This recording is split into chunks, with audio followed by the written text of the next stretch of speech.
jacket damit para sa'yo. Hindi na ako makapag-hintay sa prom bukas. Magugulat na lang sila sa suot mo bukas. Teka, bakit parang hindi ka masaya? Hindi, masaya ako.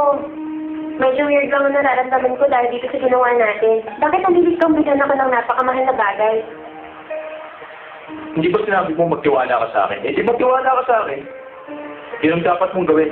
Ang lahat kasi ng ito, ginawa ko para may pagmalaki mo na girlfriend ka ni AJ Yang at ikaw lang ang babae, mahal niya. Bigay mo kasi hindi. Parang iba ka kasi, nakakapanibago ang ginawa mo kasi pwede ba? ganyan. Pwede ba siya mo gawin ganyan? Hindi ba nangako ako sa'yo na lagi ako nandito para sa'yo? Tawagin mo lang ang pangalan ko. Pag sinabi mo ang pangalan ng AJ, nandito na ako agad sa tabi mo. AJ. Eto. Kita mo, nandito na ako. Baka kasi parang puro maganda ang nangyayari sa akin, kaya parang hindi yata totoo ang lahat ng ito. Kung ako sa'yo, huwag mo na isipin ang mga yan. Basta isipin mo na lang kung gaano tayo kaswerte. Sa parehong party tayo pinanganak, kaya hindi pa tayo pinapanganak, nakatakdaan ang pagsasama natin. Walang makakapag-iwalay sa atin, kahit na ano pa mangyari. Alam mo ba kung bakit? Dahil para tayo nakapukul.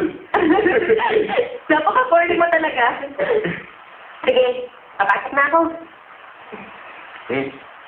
Oy. Ganda ka ba mag-goodbye sa boyfriend mo?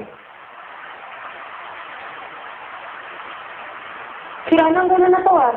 Hindi ko pa pala pinapalitan. Oo, minto lang yan ang hindi ko masabing mahal kita. Kaya lagi ko suot ito para maalala ko na hindi na ako dapat malilate ulit. Bakit? Akin na yan. Diamante ang binigay mo sa akin. Ganun ba kahalaga ang relo na to?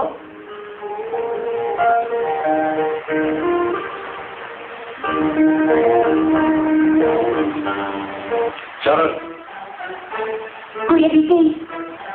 pumasok ka na. Gusto ko makausap ni sir. Okay.